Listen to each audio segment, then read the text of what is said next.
The church had stood for more than 200 years. Perched on a lonely hill outside the small town of Ashmore, it was a place most people avoided after sunset. Not because of ghost stories, not because of superstition, but because of something far stranger. For decades, residents reported hearing sounds beneath the cemetery grounds, whispering, scratching, whispering, and sometimes screams. The sounds always came from underground. Most people dismissed them as animals or imagination, until the disappearances began. Between 1978 and 2019, 7 people vanished near the old church cemetery. No bodies were ever found, no suspects were ever identified, and every investigation ended the same way, with more questions than answers. This is the terrifying story of what investigators discovered beneath the old church cemetery, and why the town still refuses to speak about it. The first recorded incident occurred in 1978. A 17-year-old boy named Daniel Mercer entered the cemetery after accepting a challenge from friends. He planned to spend the night among the graves. At dawn, his sleeping bag was found beside an ancient mausoleum. Daniel was gone. The ground around the mausoleum appeared disturbed, but no footprints led away. Police searched for weeks. Nothing was found. The case slowly faded into local legend. Then it happened again. In 1986, a groundskeeper reported hearing voices beneath the cemetery. He claimed someone was calling his name from underground. Several nights later, he disappeared. His flashlight was discovered near the church crypt. The batteries were still working.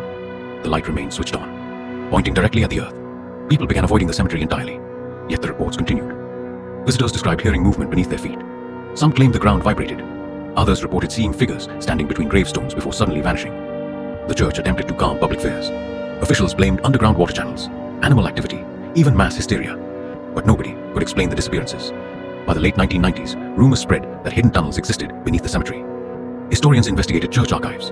Among hundreds of aging documents, they discovered references to sealed passageways built in the 18th century. The purpose of these tunnels was never clearly explained. More disturbing was a missing section of records. Several pages had been deliberately removed. No one knew why. In 2004, amateur explorers attempted to locate the tunnels. Most found nothing. One group claimed they discovered a narrow stone entrance hidden beneath thick vegetation behind the church. They entered carrying cameras and recording equipment. Only fragments of their footage survived.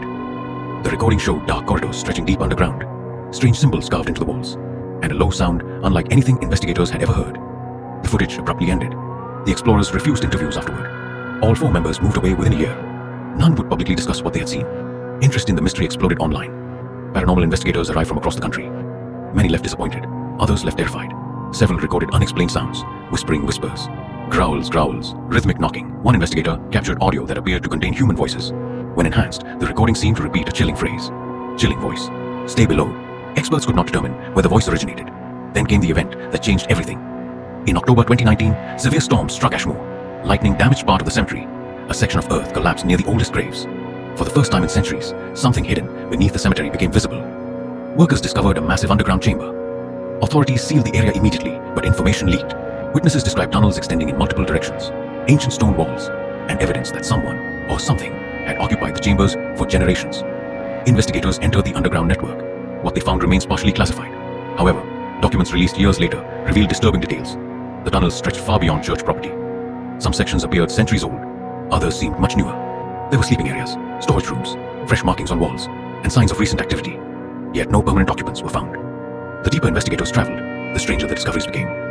They found animal bones, personal belongings from several missing persons, old photographs, clothing, and objects linked to unsolved disappearances. The evidence suggested that people had been brought underground. But by whom? Or by what? Then investigators reached the deepest chamber.